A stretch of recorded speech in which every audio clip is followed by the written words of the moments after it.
It was a cold October afternoon in Chicago. The wind whipped down the streets with a kind of sharpness that made people lower their heads and wrap their scarves tighter. Leaves chased one another along the sidewalk, swirling at the feet of strangers too busy to notice. The city moved fast, like always, cars honking, people rushing, coffee cups steaming in their gloved hands. But amidst the rush of life and noise, there was a little girl standing quietly on the corner of 6th and Monroe.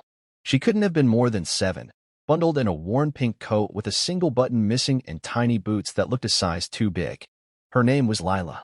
She held a crumpled paper napkin tightly in her mittened hands, and inside it, still warm, was her only cookie, a big, gooey chocolate chip one. It was her favorite, and she had saved it since morning recess. She had planned to eat it after school. But now she was standing still, watching a man on a bench across the street. He looked like he didn't belong. He wore a sleek gray suit, but his tie was loose, his shoulders slumped. His briefcase lay on the ground by his feet, untouched. His eyes stared into nowhere, rimmed red, as if he hadn't slept in days. And in the middle of the busy city, he looked invisible. Not one passerby glanced in his direction. Not one person asked if he was okay. But Lila saw him. She really saw him. And without saying a word, she crossed the street. The man barely noticed the little boots stop in front of him. He looked up, confused, his mind still swimming with the chaos. He had walked away from board meetings, resignations, headlines that would be everywhere by morning. He had built an empire, and today he lost control of it all. Lila reached out the cookie in her napkin.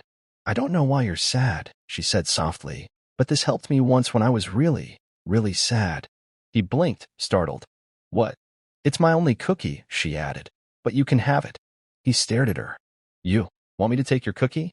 Lila nodded seriously. "You look like you need it more than me." He didn't know what to say. No one had given him anything in years without a contract attached. I'm okay," he tried to say, but his voice cracked. It had been so long since anyone had shown him kindness without asking for something in return. "You sure?" Lila whispered.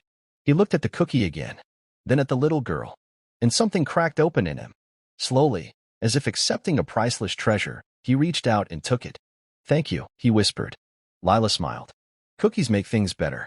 And just like that, she turned and skipped away. Her bus had just arrived. He sat there for a long moment, staring down at the cookie in his hands. It was warm, sweet, real, and for the first time in a very long while, so was his heart. He didn't even know her name, but she had changed something. Forever.